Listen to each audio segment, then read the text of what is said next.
All right, everybody, welcome to our class. Today is Thursday the 17th. Today's Thursday the 17th. Yesterday we went over a little bit of the background information about the Crusades. And the Crusades were a long, centuries-long war. It was a religious war between Christians and Muslims. But that's a very basic definition of the Crusades. What we want to do today is we want to go into that a little bit. So I have a map here. You see this is Europe. You've got North Africa, East Asia, the Middle East as we refer to it today. And we are going to kind of outline what exactly happened in the Crusades. Today we are going to be talking about the First and Second Crusades, and then tomorrow we'll talk about the Third and Fourth Crusades. So I'm going to hit the lights real quick so you can see. I just want you to see me real quick. So hopefully you can still see. Hopefully you'll still be able to see everything that I put up here. That is the goal. But we want to kind of go over what happened in the Crusades. Not just what they were, but what happened. And just saying that it was a war between Christians and Muslims is not going to cut it for our class, because that makes it seem like there were only two powers, and really there were four. So let's talk about it a little bit. So our first power that we want to talk about is going to be represented by this yellow cross. And we're going to be talking, when we talk about this little yellow cross, it's going to be considered what we call the Holy Roman Empire. And the Holy Roman Empire is going to be largely based in Europe. I'm going to set up kind of the territory that you would see for the Holy Roman Empire. So everywhere that I put these little yellow crosses, that's going to be territory for the Holy Roman Empire.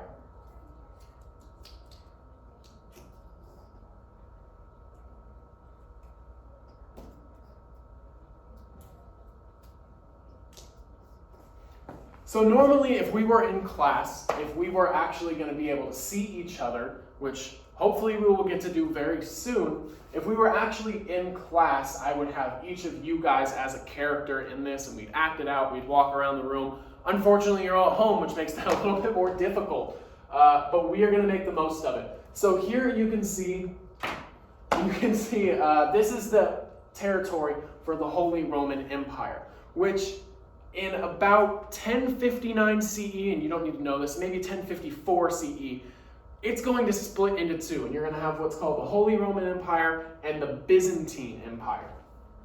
And the Byzantine Empire is going to be represented by this reddish-pink cross for today. The Byzantine Empire is going to be the east part of the empire. But they are going to split in two. Let's put that one there. And again, this is just a rough outline. It's not like the only places are these crosses, but this should give you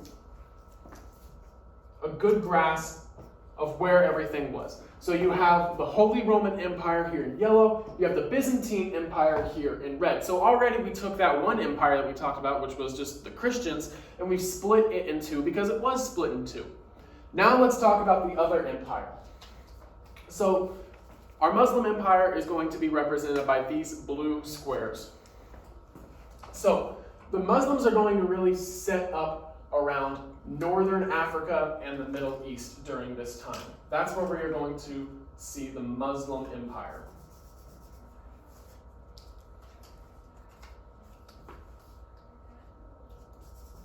So we're going to set them up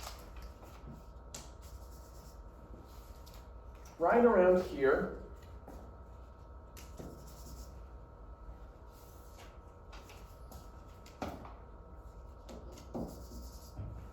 Not so much in the Middle East right now. They are in the Iberian Peninsula, which we haven't talked a whole lot about geography yet, but that's modern-day Spain and Portugal. They have conquered that area.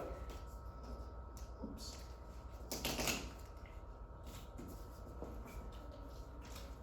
So this is the land that we're going to talk about primarily when it comes to what we would call the Muslim Empire and the Christian Empire. However, well, it was called Christendom at the time, and then the Muslim Empire. The Muslim Empire is going to split into two as well. And the group that's going to emerge from the split is going to be called the Seljuk Turks. The Seljuk Turks are going to be represented by this green symbol.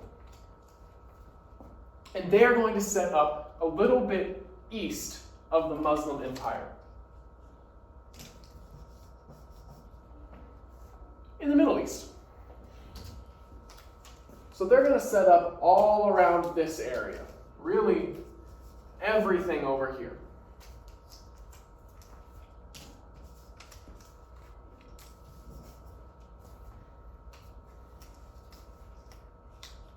So now you have the four empires that we are going to be talking about. So you have your Holy Roman Empire, your Byzantine Empire, and both of those are primarily Christian empires. And when I say that they're Christian empires, I don't mean that everybody in them was Christian. I just mean that they were primarily Christian and had very Christian values within their society. And the same thing for the Muslim empires.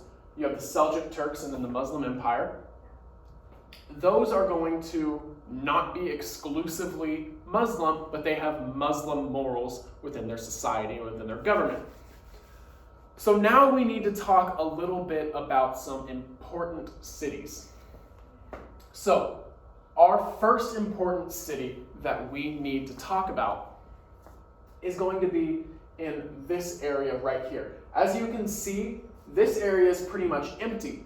And that's because this is where a majority of the fighting is going to take place. A majority of the wars and the battles are going to take place in this region right here called Anatolia. That region is called Anatolia. And now we're going to keep going. And let's talk about our first major city. This is going to be Constantinople. I know it's a long word, and it sounds really weird, but it's going to be the capital of the Byzantine Empire. And we're going to throw it right about there. Constantinople, capital of the Byzantine Empire. Very important to know. Let's see what else we got over here. So, it's important to note that before the Crusades, Anatolia was primarily controlled by the Byzantine Empire. However, the Seljuk Turks are going to move in, and they are going to claim a lot of these cities for themselves. I put Edessa in the wrong spot, and that's on me. Edessa's more so out here. We'll swap those out. So it's important to know this was controlled by the Byzantines, who were primarily Christian, until the Seljuk Turks come in and they are going to invade and take over some very important cities. Edessa, which is a Christian city, is going to turn into Seljuk Turk. Antioch, a Christian city. And now we get to the big one. This is the really big city that you need to know about, Jerusalem. And we're going to put that right about there. Remember, these are approximately where they were, not exactly approximately, which means roughly where these cities were. So you have Edessa, Antioch, and Jerusalem. Now, as time goes on, some of these cities are going to trade hands. They're going to flip-flop around just a little bit. But for right now, we don't need to know any of the cities in the Holy Roman Empire or any of the cities in the Muslim Empire, because for the first two Crusades, all we're talking about is what's about to happen down here. Now let's go over some of the important people that we need to know. For the first two Crusades, you need to know about Alexius. Alexius is going to be the king of the Byzantine Empire, residing in Constantinople. So Alexius, Constantinople, Byzantine Empire. Need to know about that. Next up, Pope Urban II. He is going to be a part of the Holy Roman Empire. So, the Pope is the head person of the Catholic Church. That's the best way that I know to say it. I don't mean to offend anybody. He's going to be in charge of the Catholic Church. He makes all the decisions. Our last person that we need to know about before we get started on anything else is Al-Afdad. And he is going to be the commander of the Muslim Empire. All right? He's not when we first start moving around, but by the time the Muslim Empire really starts playing a factor in the First Crusade, he is going to be in control. So, let's go ahead and talk about the Crusades. So, what happens in Anatolia is that the Seljuk Turks here in green are going to push into this region and start taking Christian cities previously run by the Byzantine Empire, and they're going to take them for themselves. And what's going to happen is Alexius is going to ask Pope Urban II for help from the Holy Roman Empire. And Pope Urban II is going to see this as an opportunity to finally reconnect these two empires. So bring them back together where they were split. So Pope Urban II is going to call out to all of his knights, all of his people, everybody in the Holy Roman Empire, and he's going to say, if you choose to participate in this crusade, and when I say crusade, I mean going down to Anatolia and fighting the Seljuk Turks, which sounds a lot less religious than crusade. If you choose to participate, then it doesn't matter what you've done in your lifetime, you'll go to heaven. So that's going to really, really sound good to some people, and in particular, it's going to sound good to a guy named Peter the Hermit. And Peter the Hermit is going to champion what we call the People's Crusade. And it's going to be just a ragtag group of people of all different backgrounds who are going to go fight in the First Crusade. So Peter the Hermit lives about right up there in France. Peter the Hermit is going to hear what the Pope has to say. The Pope says, come fight in the crusade and you automatically go to heaven. And Peter the Hermit is going to take a group of people,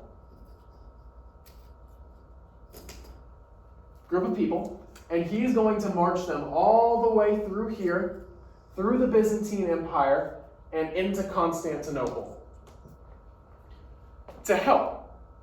And Alexius knows that he's coming, and he's fine with it. The problem is that while Peter was traveling through this area, he and his army are going to really, really invade and attack Jewish communities that are in this area. So small Jewish towns, his army is going to go in, they're going to pillage, they're going to kill, and they are going to take everything from small Jewish communities that have nothing to do with anything that's going on. And the reason that they're going to do this is because they think that they are on a holy mission, and it's them, Christians, versus everyone else. And they are just going to attack any non-Christians that they see. And that's going to be a big problem. So when they get to Constantinople, they are pretty much reckless. They have no respect for anything. They're not following any rules. So Alexius is going to ferry them across this water here into Anatolia before any of the other soldiers get there. And what's going to happen is, as soon as he gets there, the Turks are going to defeat them swiftly. I mean, quickly. The Seljuk Turks are just going to attack and defeat this group with no real issue.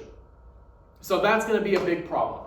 Now, the Pope is going to say, let's get some more experienced people in there. Because Peter the Hermit wasn't supposed to go into Anatolia yet. He was supposed to wait for everybody else to get there. So that's what's going to happen now, is they are going to wait for everybody. So you have all of these Crusader armies that are going to meet in Constantinople, and they all take different ways to get there. Some of them go through Italy, some of them go up there. I'm just putting them all in Constantinople. And when they all finally meet up, then Alexius waits for everybody to meet, and then he's going to ferry all of them into Anatolia. So now you have a much stronger force led by a lot stronger leaders, and now you can really do some damage. So the Holy Roman Empire, they are going to push their way through here. They're going to push the Turks back. They're going to reclaim Anatolia, which was the goal. And on their first stop, they're going to stop in Antioch. And they're going to have a battle with the Turks in Antioch, but eventually they are going to take Antioch back. So Antioch is going to flip, and Antioch is now going to be controlled by the Holy Roman Empire. Then they're going to go to Edessa. And in Edessa, they again win. So they claim Edessa, and they drive the Turks further back.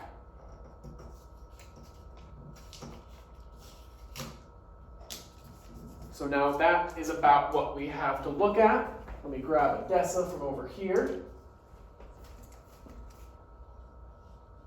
I think that's about where I had it. Maybe a little lower. Who knows? So now we have, this is our map. So you're going to have some forces that are going to stay behind and guard Antioch, some that are going to stay behind and guard Edessa, and then some are going to keep going to attack Jerusalem, which is also controlled by the Seljuk Turks. However, on the way to Jerusalem, Jerusalem is going to be invaded by the Muslim Empire, who is going to attack Jerusalem.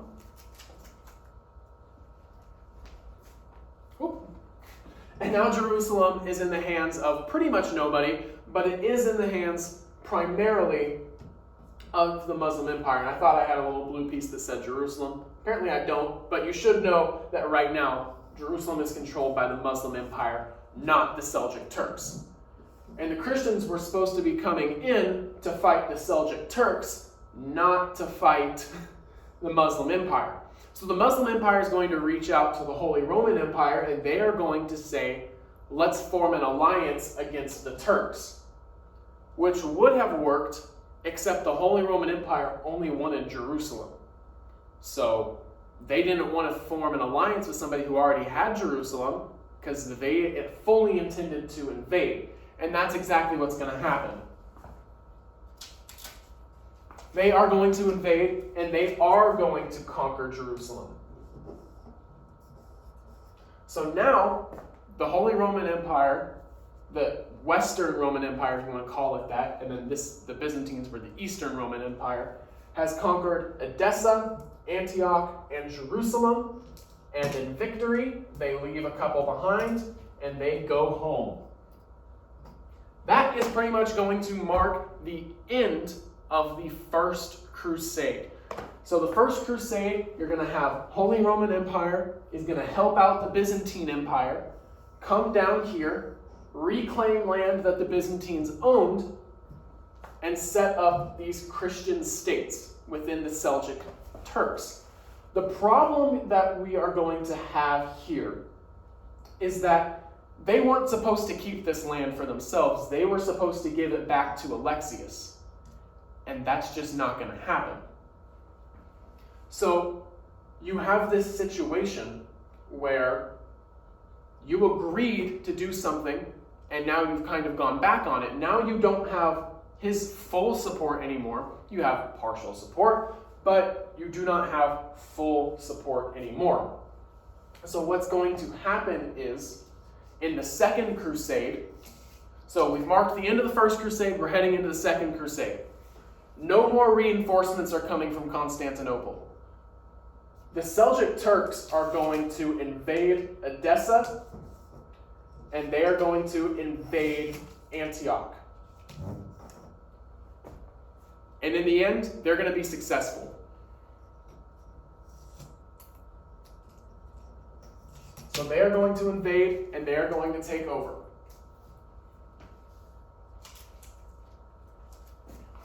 So they take over Edessa, and they take over Antioch. And when this happens, the Pope, who's a new Pope by this point, is going to ask two new leaders, Conrad III and Louis VII, to come down from here with an army to retake this land. So this is the new way that the map looks. So we need to get back into Antioch and get back into Edessa. Is this going to happen? No. The Seljuk Turks this time are going to push back, and they are going to push these two leaders all the way back to Europe, and they are going to keep control of this land. Now, the Seljuk Turks are going to try to take Jerusalem, but while these two are here, they are going to supply more reinforcements to Jerusalem to make it stronger, so that the Caliphate, another word for the Muslim Empire, cannot get into Jerusalem, and the Turks cannot get into Jerusalem. And that is going to mark the end of the Second Crusade. So the First Crusade is when the Holy Roman Empire, the Western Roman Empire, is going to come down and take all of this. The Second Crusade is when the Seljuk Turks are going to take most of it back, except Jerusalem, which is going to stay in the hands of the Western Roman Empire. So, I hope you enjoyed today's video. Make sure that you go finish today's questions. Mark yourself as present in Infinite Campus. Let me know if you have any questions. Remember, I have office hours every Friday, which will be tomorrow. All day, tomorrow, office hours. I also have office hours today, 1:15 to 3 o'clock. So let me know if you need any help. And we are going to pick this up tomorrow. Leave it just like this, and I will see you tomorrow. See you guys.